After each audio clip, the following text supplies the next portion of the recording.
So start from this Gaussian, we get a sample x1, and we compute the accept probability A here, in the box here, and we decide to accept it. So after we accept x1, we move the Gaussian to x1, whose mean is here, and we generate another sample x3 here. We compute this A, but we and using this probability we reject this new sample x3, so we don't move. Stay with x2 and generate another sample x4, and this time we decide to accept this x4 and move the Gaussian to x4, and the next generate x5 and move to, if it is accepted, move to x5.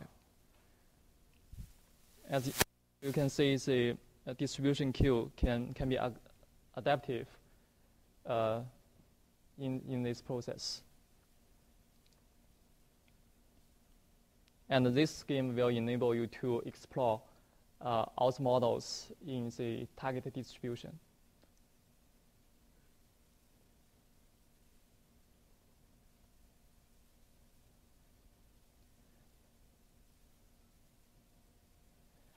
Any questions about M8?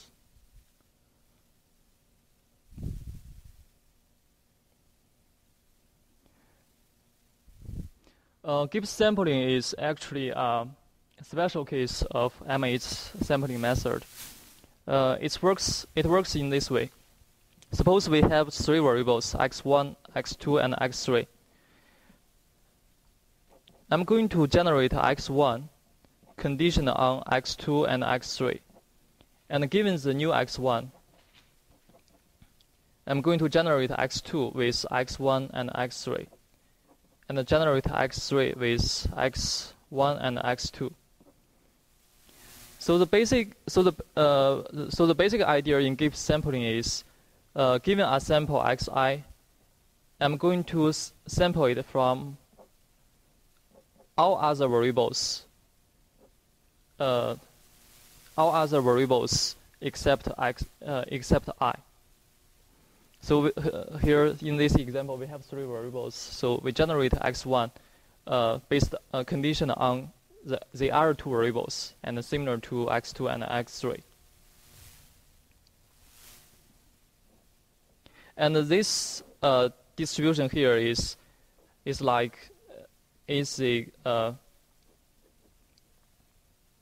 no, it's not.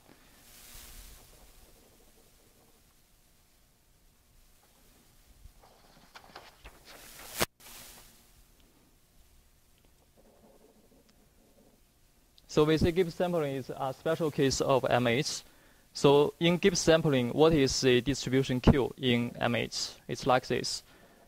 Let's use x prime to denote the new variable, and x to denote the old variable.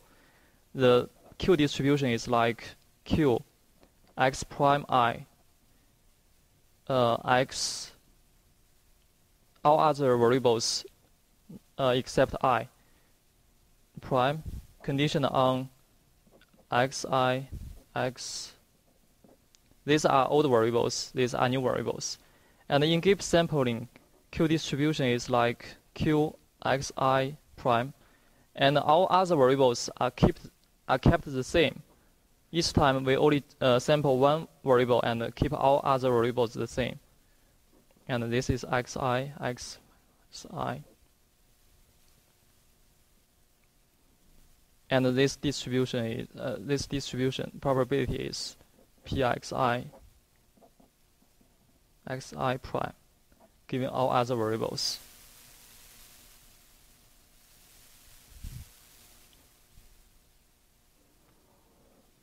So in Gibbs sampling, the distribution Q is defined in this way. We keep, each time we only change one variable, conditioned on all other variables. And all other variables except the current one are kept the same.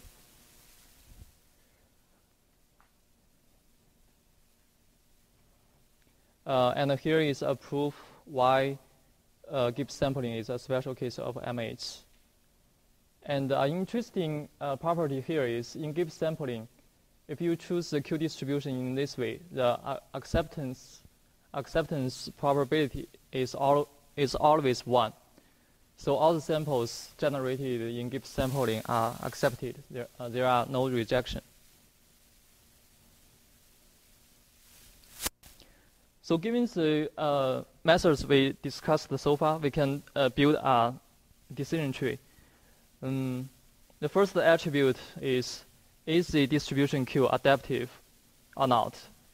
If it is not adaptive, then we have two methods. One is rejection sampling, and another one is importance sampling. So if the Q is fixed, we use another attribute to decide, is the accept rate equal to 1 or not? If it is not, that is rejection sampling.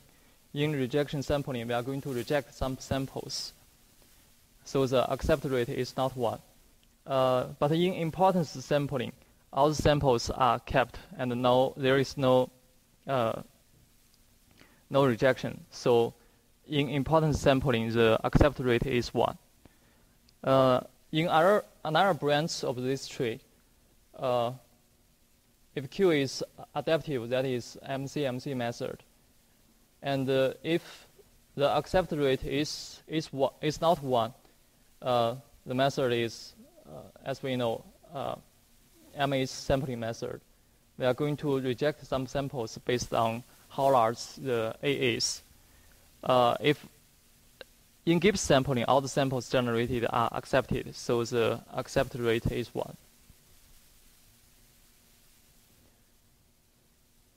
That's basically the four methods sampling methods we discussed today. Any questions?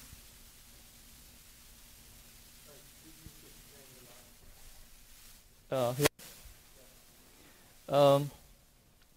In MH sampling, we have a distribution Q like this, right? This is old samples. This is the new samples. We say Gibbs sampling is a special case of MH because in Gibbs sampling, the Q is defined. Each time we only change the value of xi, and keep the value of all other samples fixed. So that's why from the old to the new, x exclude I remains the same. But we generate a new sample conditioned on this x exclude I. And because x minus I and x minus here are the same, so the only probability can be defined is over xi prime. So we can drop x minus I here.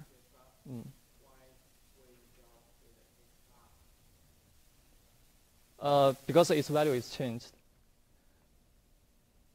And that is to say, when generating this new sample xi prime, we don't consider the value of its original value. We only consider the value of other variables.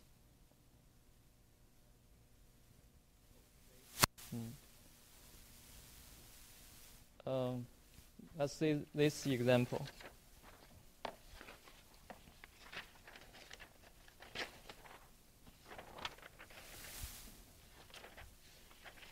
And here, when we are sampling x1, we only consider x3. We don't care about what's the old value of x1.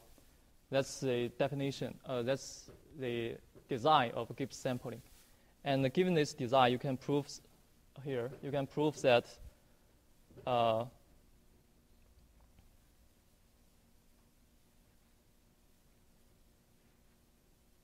the acceptance rate is always 1. Or in other words, why we use this design? The purpose is to make the acceptance rate to be 1. because we don't want to reject any samples.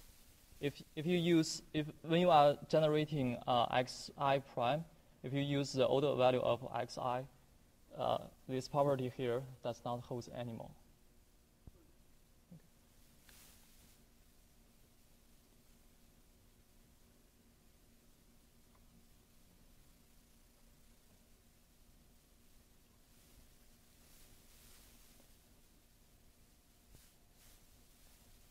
Any other questions?